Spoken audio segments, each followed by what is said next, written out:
Oi, gente, meu nome é Ana Paula, eu sou aluna do sexto período de Medicina da PUC Minas e eu vou estar falando hoje um pouquinho sobre as drogas usadas na crise asmática grave. O grupo é eu, Bárbara, Daniel, Dara, Gustavo, Graziele e Verônica. Inicialmente, nós vamos falar um pouquinho sobre o que é a asma. Ela consiste numa doença inflamatória crônica das vias respiratórias, que é causada pela ativação de mastócitos, infiltração de eosinófilos e linfócitos T e auxiliares. Os mastócitos liberam mediadores broncoconstritores como histamina, leucotrienos e prostaglandinas. Esses mediadores causam broncoconstrição, vazamento microvascular e exsudação do plasma. Aqui, nessa figura, a gente pode ver um brônquio normal, seguido por um brônquio hiperreativo com mucosa inflamada e hipersecretiva.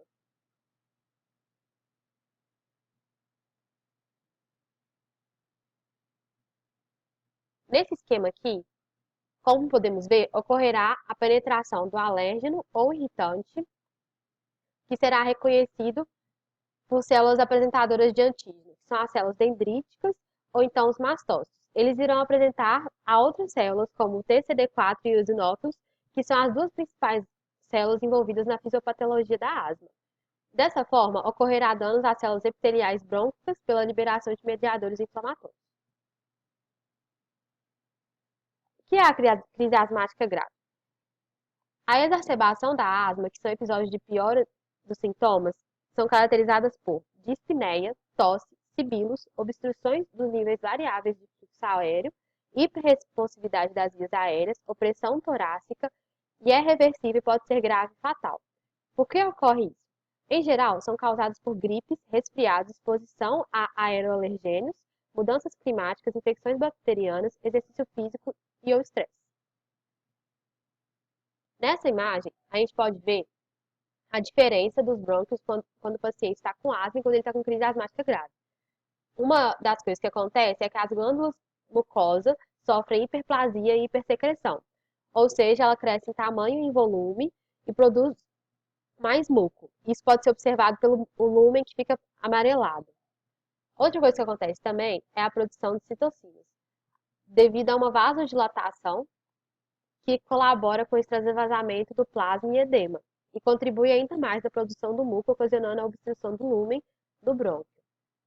Também acontece uma ativação nervosa, que é mediada pelas citocinas, que desencadeia um reflexo colinérgico, resultando em broncoconstrição, hipertrofia e hiperplasia do músculo liso.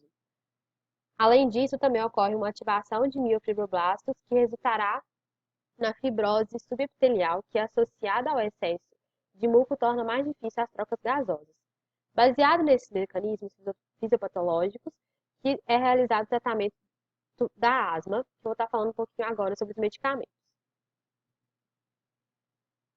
Inicialmente, vamos falar um pouquinho sobre o agonista beta-2 adrenérgico, que tem a representação de subutamol, que é a Arolin, fenoterol, que é o Barotec, e abuterol.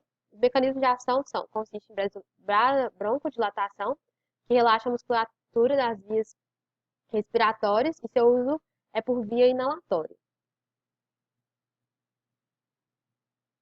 As indicações. Eles devem ser usados em todos os pacientes com exacerbação aguda da asma e devem ser administrados imediatamente. É contraindicado em pacientes com falha na terapia por via inalatória, que estão impossibilitados do uso ou iminência de parada cardiorrespiratória. Falando um pouquinho dos efeitos adversos, a gente pode perceber que nos de longa duração acontece tremores, palpitação e ansiedade. De curta duração, cefaleia, taquicardia, inquietação, ansiedade, sedação, fadiga, náuseas e vômitos. O agonista parental pode acontecer acidose lática, hipocalemia importante e taquiarritmias.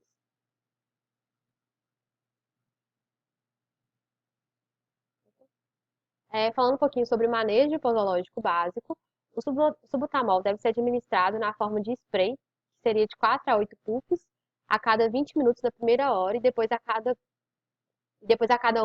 entre 1 e 4 horas, conforme necessário. Também pode ser administrado na via intravenosa nos casos mais graves ou que não melhoram com as medidas iniciais. No nebulizador é utilizado fenaterol como a primeira escolha ou albuterol, que é de 10 a 20 gotas, totalizando no máximo 5 mg diluído no máximo em 5 ml de soro fisiológico, de forma intermitente ou contínua. Agora falando um pouco sobre os anticolinérgicos, nós temos três representantes, que é o brometo de ipatrópio, o brometo de tiotrópio e o brometo de oxitrópio. Também são broncodilatadores e agem inibindo a ação da acetilcolina. É indicado na exacerbação da asma, combinado com os beta-agonistas, e é recomendado principalmente para exacerbação grave de asma, definida por VF1 menor que 60%. Os efeitos adversos são poucos relatados, mas principalmente em idosos acontece glaucoma e também pode acontecer esterossalmia. O manejo da dose é de 500 mg e pode ser administrado até 40 gotas na nebulização e é repetidas em todas as inalações ou aerosol de 2 a 3 puffs com intervalo de 6 a 8 horas.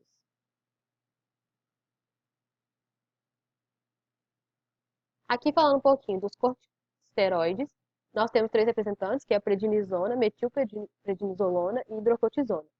O mecanismo de ação é de ação anti-inflamatória e é bloqueio duplo da cascata do ácido araquidônico por meio da indução da lipocortina que age inibindo a fosfolipase A2 e da inibição das ciclogenases, que possuem papel crucial na mediação da inflamação ao produzir as prostaglandinas e prostaciclinas. É indicado para a maioria dos pacientes com exacerbações e são prescritos para uso de via oral por 5 a 7 dias após a alta hospitalar, porque isso diminui a inflamação crônica das vias respiratórias e hiperresponsividade das vias. Falando um pouco sobre as contraindicações, os corticosteroides não possuem contraindicação absoluta, mas tem pacientes que possuem comorbidades como hipertensão, diabetes, osteoporose, que precisam ter uma atenção maior. Em crianças, ele deve ser evitado, sobretudo por longos períodos, uma vez que o uso prolongado pode causar prejuízo no desenvolvimento da musculatura e do sistema esquelético. Falando um pouquinho sobre os efeitos adversos, como efeitos adversos locais, a gente pode citar candidíase local, rouquidão, tosse e irritação da garganta. Já os sistêmicos, a gente pode citar supressão do eixo hipotálamo, hipófise adrenal, depende da fisiologia, osteoporose, aumento do risco de catarata e glaucoma em pacientes idosos. Além disso, também a gente pode citar equimose e miopatia aguda. Falando um pouco sobre o manejo posológico básico, a gente pode usar a prednisona, que deve ser utilizado de 40 a 80 mg ao dia por via oral, em caso de vômito, diarreia, má absorção gastrointestinal ou exacerbação muito grave da asma, pode ser considerado o uso de via endovenosa. Metilprednisona é a droga preferível, que pode ser usado de 20 a 60 mg a cada 6 horas ou 12 horas. E também tem a hidrocortisona, que possui a dose inicial de 200 mg de aplicação endovenoso e no dia seguinte 100 mg endovenoso a cada 8 ou 6 horas. Aqui falando um pouquinho da metilxantina, os representantes são aminofilinas e aceofilinas. O mecanismo de ação também é broncodilatação. O uso de metilxantina não é recomendado, são poucos utilizados na crise, a menos que ocorra uma melhora satisfatória com tratamento convencional em 4 horas ou em asma quase fatal, pois os efeitos importantes são só observados em altas concentrações que excedem a faixa terapêutica. Ela é contraindicada em gastrite ativa, úlcera peptídica ativa ou história de úlcera peptídica. Também pode ser contraindicado no caso de hipersensibilidade. Possui os efeitos adversos como cólicas, vômitos, tremores, insônia, dores de cabeça e ansiedade quando combinado com beta-agonista.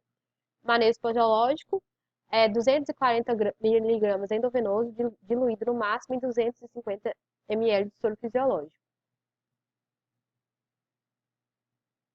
Falando um pouquinho do sulfato de magnésio, ele também tem a ação de broncodilatação e é útil em pacientes com asma grave.